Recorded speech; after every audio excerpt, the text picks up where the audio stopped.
Buen día, mi nombre es Alma Rosales, soy psicóloga, tengo una maestría en psicopedagogía, en logopedia y me especializo en neuropsicología clínica. El día de hoy vengo a hablarles un poco acerca de el poder que tiene la neurodiversidad. Y para empezar a hablar sobre esto, quiero contarles un poco acerca de cómo funciona nuestro cerebro. Para empezar, pues tenemos la unidad básica y más importante de nuestro cerebro, que es la neurona, ¿verdad? ¿Cómo funcionan las neuronas de nuestro cerebro? Pues en un principio lo primero que hace nuestro cuerpo es percibir la información por medio de nuestro sentido, ¿verdad? Percibimos un estímulo. Pues por ejemplo, mis ojos ven las hojas de un libro, por ejemplo. Y a partir de ahí, pues nuestro cerebro percibe y asocia, digamos, ese estímulo con alguna información. Y luego se crean lo que llamamos la sinapsis. A partir de ahí, cada una de las neuronas de nuestro cerebro van creando nuevas conexiones. Esa parte es muy importante que la recuerden porque una neurona funciona como una isla. Es algo aislado en nuestro cerebro si no tiene una conexión con otra neurona. Entonces, por eso es tan importante pues hablarles acerca de la percepción de nuestros sentidos y cómo eso va creando las conexiones dentro de nuestro cerebro.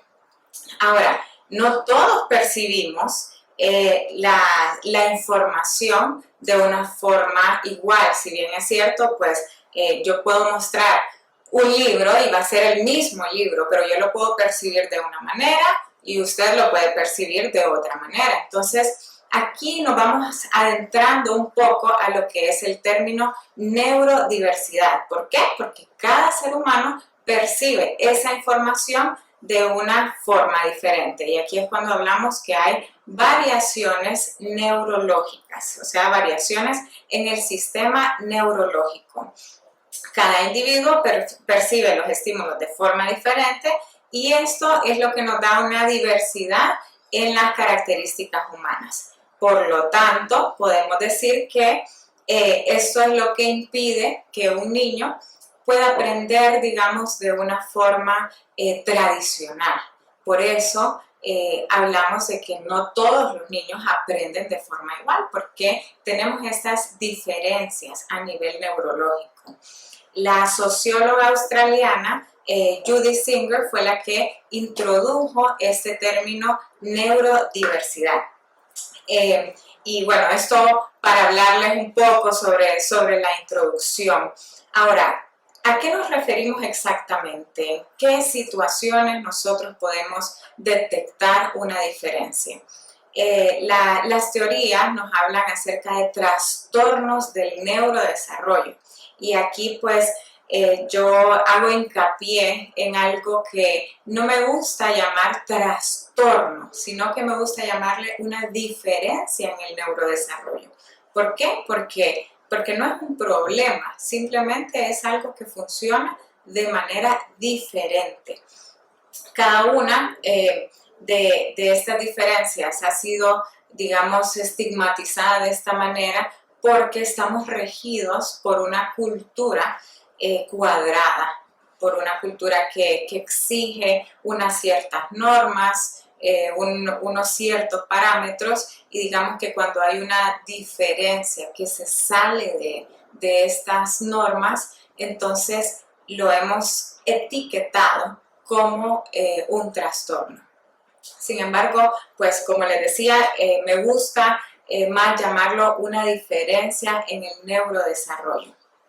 Ahora, ¿qué diagnósticos, digamos, podemos nosotros diferenciar como una diferencia en el neurodesarrollo? Tenemos el espectro autista, tenemos el déficit de atención, que es cuando un niño pues no puede prestar atención durante largos periodos de tiempo, se le dificulta organizar y planificar sus materiales, por lo tanto incide en la parte académica. Tenemos la dislexia y la disortografía, que es cuando a un niño se le dificulta tanto leer en la parte de dislexia como escribir. Específicamente comete errores de omisión, sustitución o adición de letras, sílabas o de palabras. Tenemos la discalculia también, en la cual se presentan errores muy comunes, muy parecidos a los de la dislexia, pero ya los pasamos a la parte de los números. El chico se le dificulta identificar cada uno de los números y cada uno de los procesos matemáticos. También tenemos las dificultades del habla y del lenguaje, en la cual el niño pues no puede pronunciar bien algún fonema, puede no saber estructurar algunas oraciones para poder comunicarse de una manera adecuada.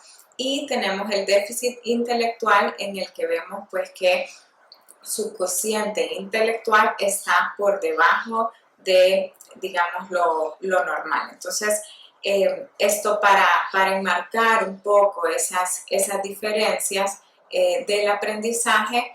Y bueno, no sé si tú eres un padre con un hijo con dificultades de aprendizaje o empiezas a detectar que hay algo, pero normalmente los padres, cuando vienen a mi consulta, una de las preguntas que más hacen una vez realizado un diagnóstico de este tipo, preguntan: ¿pero por qué a mi hijo? ¿Por qué? O sea, ¿qué he hecho yo?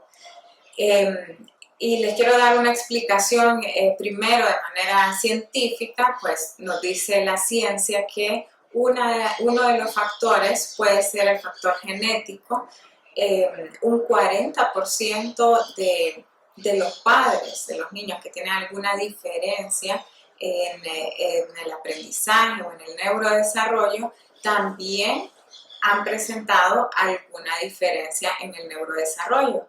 Probablemente no han sido diagnosticados porque en aquellos tiempos pues este tema no se conocía mucho acerca de esto, pero sí, cuando indagamos y preguntamos, pues el padre comienza a decir que sí, que le costó aprender a leer, que de pronto se quedó en algún grado. Entonces, la carga genética es muy importante y juega un papel importantísimo dentro de lo que es la diferencia en el neurodesarrollo. Otra de las cosas que podría incidir es el desarrollo prenatal o perinatal. ¿A qué me refiero con esto? En el desarrollo prenatal, en el momento del embarazo o incluso en el momento del nacimiento. Algo que haya pasado, que se salga, digamos, de los parámetros establecidos, ¿verdad? Esto también puede causar una disfunción, digamos, a nivel de la estructura neuronal del niño. Y aquí, cuando hablo de estructura neuronal, no es anatómicamente, sino en la parte ya más funcional. Y otra de las cosas que puede incidir es un traumatismo, o sea, un golpe en la cabeza del niño, ¿verdad? Dependiendo de la parte del cerebro que haya recibido el golpe, así también pues puede recibir algún tipo de afección, ¿verdad? Pero no solamente vengo a hablarles de las causas y del por qué, sino, ok, tenemos esto y ahora, ¿qué es lo que vamos a hacer? Y quiero comentarles que 1 de cada 10 niños tiene dislexia según la Asociación Internacional de Dislexia. 1 de cada 20 niños presenta déficit de atención según la Federación Española de Asociaciones de TDA. Y 1 de cada 160 niños presenta el trastorno del espectro autista según la Organización Mundial de la Salud. Entonces, ¿qué es lo que nos viene a dar esta explicación? pues que sí, tenemos unos trastornos o unas diferencias a nivel del aprendizaje. Sin embargo, estos niños tienen unas diferencias que también traen algo positivo. Y aquí pues quiero hablarles un poco acerca de lo que son las inteligencias múltiples. La inteligencia no solo se trata de la persona que es buena en matemáticas es porque es inteligente y a veces lo decimos mucho, o el que memoriza muy bien, pues es que es inteligente. Aquí Howard Gardner nos viene a hablar acerca de la teoría de las inteligencias múltiples, que no solo es una teoría, también es una práctica, y nos dice que un niño puede ser musicalmente inteligente, naturalmente inteligente, por ejemplo, aquellos chicos que tienen pues habilidades en aprenderse los tipos de plantas, los animales, también pueden tener una inteligencia visoespacial en la cual dibujan muy bien, se pueden ubicar en un mapa, se memorizan los países muy bien, pues esos niños tienen una inteligencia visual y espacial. También pueden tener una inteligencia interpersonal en la cual se llevan, tengan este don de gentes, una inteligencia lógico-matemática que también pues la pueden presentar aquel niño que razona muy bien y que se le da muy bien resolver lo que decimos problem solving, ¿no? El resolver los problemas. También pueden tener inteligencia que tenga que ver con la parte ya lingüística y verbal, y con la parte corporal y kinestésica, en la parte de los chicos que son buenísimos para los deportes. Entonces, aquí yo quiero destacar un poco acerca de cuáles son esas habilidades que tienen estos chicos que tienen alguna diferencia en el neurodesarrollo. Y al principio, hace poco les hablé un poco acerca de la estadística y podemos ver que la estadística más grande está entre los niños con dislexia, o sea, con alguna dificultad en la lectura, con déficit de atención, o sea, con alguna dificultad en prestar atención o focalizarse por tiempos prolongados, y los niños que tienen algún diagnóstico de autismo. Entonces quiero destacar y quiero hablar un poco acerca de lo positivo y de estas capacidades extraordinarias que se esconden detrás de estos diagnósticos. Y aquí recalcar que por naturaleza los seres humanos nos enfocamos en el error, en qué es lo que está haciendo mal el niño, en qué es lo que necesita mejorar. Sin embargo, también podemos ver que hay unas fortalezas muy específicas que probablemente cualquier otra persona se le haría muy difícil de desarrollarlas. Y, por ejemplo, podemos hablar de los niños con dislexia. Tienen excelentes habilidades artísticas, musicales o deportivas. También excelente capacidad de memorizar lo que han escuchado y lo que han visto. Si han tenido algún tipo de contacto con un niño con dislexia o probablemente su hijo tiene dislexia, en algún momento ustedes pueden identificar que ese niño, por ejemplo, se memoriza lo que dice en el libro, que no necesariamente está leyendo, pero tiene esa capacidad de memoria, la que está memorizando todo lo que dice el libro de forma visual. Estos chicos memorizan, por ejemplo, lo que dice la maestra en la clase. De pronto no escriben notas, pero están escuchándolo todo y lo van de esa manera memorizando. También tienen una buenísima capacidad para hablar en público. Muchos de los niños con dislexia desarrollan esto como una fortaleza también, y es aquí cuando entramos en, por ejemplo, una evaluación realizada de forma verbal, digamos. A veces la maestra realiza este tipo de evaluación, porque quizás como la dificultad está en la lectura y la escritura, pues la maestra sabe que el niño se sabe el contenido, pero se le dificulta reflejarlo así porque se le dificulta escribirlo, ¿verdad? Entonces aquí es cuando vamos a realizar esta evaluación, digamos, de forma verbal y auditiva para el niño. Y en muchas ocasiones estos chicos también tienen un gran dote que es el don de gentes. Son niños que son emocionalmente inteligentes, que hacen amigos con facilidad, que se les ve que llegan a un lugar y son extrovertidos y que se llevan muy bien con los demás. Entonces, esto también lo podemos destacar como algo positivo dentro de los chicos con dislexia. Ahora, ¿qué fortalezas podemos encontrar nosotros en los chicos con déficit de atención?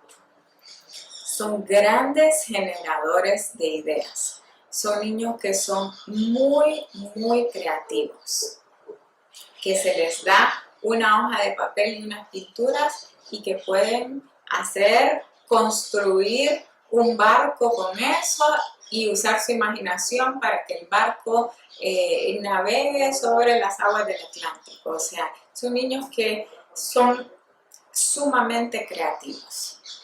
Normalmente son empáticos, son serviciales y son sociales también. Estas son grandes cualidades que podemos encontrar en un chico que tiene déficit de atención, así como una buena capacidad para centrarse y para enfrentarse a situaciones difíciles. Como que tienen esta creatividad, pues se les facilita resolver problemas. Si tenemos algo de forma espontánea, digamos, un problema que se presente, que no lo estábamos esperando, estos chicos tienen una respuesta rápida para resolver ese problema. Y vamos a ver que dentro de un grupo de niños probablemente van a ser los niños que sean más activos, que son líderes, que animan al grupo también con esta energía. Y por otro lado, pues tenemos los chicos con autismo, dentro de los cuales podemos ver que una mayoría de los niños con autismo, gran parte de los niños con autismo, tienen una inteligencia por arriba del promedio, es decir, si les hacemos una prueba de cociente intelectual, estos niños salen en estas pruebas muy por arriba del promedio, lo cual nos dice que tienen una excelente capacidad de memoria, tienen excelentes habilidades artísticas y musicales también, una capacidad inaudita para concentrarse en los detalles. Y aquí esta habilidad pues realmente es importante de recalcarla, porque son aquellos niños que se les deja una misión, una tarea por hacer, y van a ser los niños que lo van a hacer de forma más específica y fijándose en aquello que quizás ni usted ni yo nos fijaríamos en eso. Y como les mencionaba antes, pues excelentes habilidades de memorización. Estos chicos, yo he visto casos en los que el niño se memoriza, por ejemplo, todo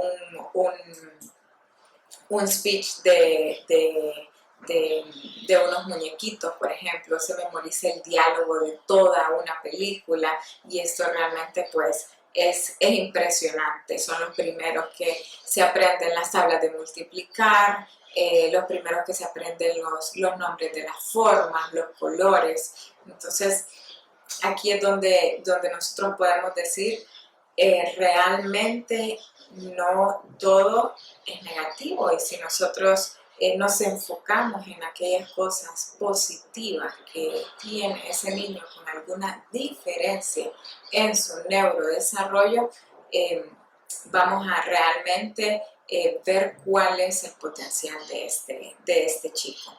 Y en cuanto a todo esto que les he hablado, yo tengo una buenísima noticia para ustedes. Y esta noticia es que el cerebro es plástico. ¿Qué quiere decir eso? Al principio se les mostró una imagen en la cual ustedes podían ver las neuronas y cada una de sus conexiones, y eso tiene que ver con eso. Esas conexiones de las que yo les hablé al principio son moldeables y cada día nuestro cerebro puede crear nuevas conexiones. ¿Qué significa esto? Que sí, si bien es cierto, yo no voy a negar que un chico con un diagnóstico, con una diferencia en el neurodesarrollo, está todo bien o que no tiene problemas, ¿verdad? Yo soy clara y soy consciente de que sí tiene sus retos diarios, y ustedes como padres lo sabrán más que yo, que cada día puede ser un reto para ellos. Sin embargo, lo que la ciencia nos demuestra ahora es que cada una de esas debilidades nosotros las podemos trabajar para que las conexiones neuronales que se encargan de esa habilidad, hablemos de algo específico, por ejemplo, un chico con autismo que se le dificulta socializar o se le dificulta expresarse. ¿Qué nos dice la ciencia? Que nosotros podemos trabajar en esas habilidades específicas para crear esas nuevas conexiones y que el niño pueda adquirir esa habilidad, que esa debilidad se vuelva una fortaleza. Pero ¿qué es lo que necesitamos y qué es lo que tenemos que hacer nosotros en nuestra vida diaria, digamos, para poder llegar a este punto? Número uno, yo les recomiendo que como padres de familia se centren en lo positivo, que sepan identificar cuáles son las habilidades que su hijo tiene. Y a partir de ahí empezar a trabajar las debilidades. Es decir, vamos a resaltar aquello que el niño hace muy, muy bien y vamos a trabajar lo que de pronto no hace tan bien. ¿Y cómo lo vamos a hacer? Motivándolo. Tenemos que utilizar esta herramienta que tenemos como padres, que solo con el hecho de ser madre o padre de un niño ya jugamos el papel más importante en su vida. Ni la maestra, ni la tía, ni ninguna otra persona va a jugar el papel de la importancia que tiene el padre y la madre en la vida de un niño. Y eso es lo primordial para la motivación. Por otro lado, también yo les recomiendo informarse acerca de lo que le está sucediendo a su hijo. ¿Qué es lo que está sucediendo? ¿Qué cosas yo podría esperar que son normales dentro de un diagnóstico, digamos? ¿O qué cosas mi hijo está haciendo por manipulación, ¿verdad? En muchas ocasiones también sucede esto, que el padre puede llegar a decir o puede llegar a interpretar una actitud como es que es haragán, dicen, o es que no quiere hacerlo. Pues por esto nosotros tenemos que informarnos y tenemos que saber qué cosas están dentro de la normalidad, digamos, del diagnóstico, la diferencia en esta peculiaridad, o qué cosas pues realmente esos chicos están haciendo porque ellos son inteligentes y saben que de alguna forma pueden manipular a mamá y a papá. Entonces, dentro de todo esto, el mensaje que yo quiero dejarles es que nos centremos en lo positivo, en esos aspectos que le dan un plus a la vida de nuestros hijos y que realmente es lo que nos lleva a descubrir el verdadero potencial que tiene nuestro hijo.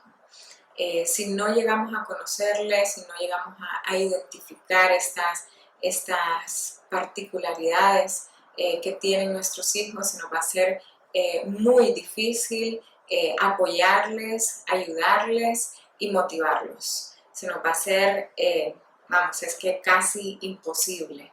Dentro de alguna diferencia que puedan tener, yo los motivo pues a que estudien acerca de ello y que pongan pues el mejor empeño trabajando en equipo, junto con la escuela, los profesionales y los padres. Realmente se pueden ver resultados increíbles. Y bueno, hasta aquí ha llegado mi charla del día de hoy. Espero que se lleven información realmente valiosa para ustedes y que podamos empezar a poner en práctica cada una de las cosas de las que les platiqué el día de hoy en su vida diaria.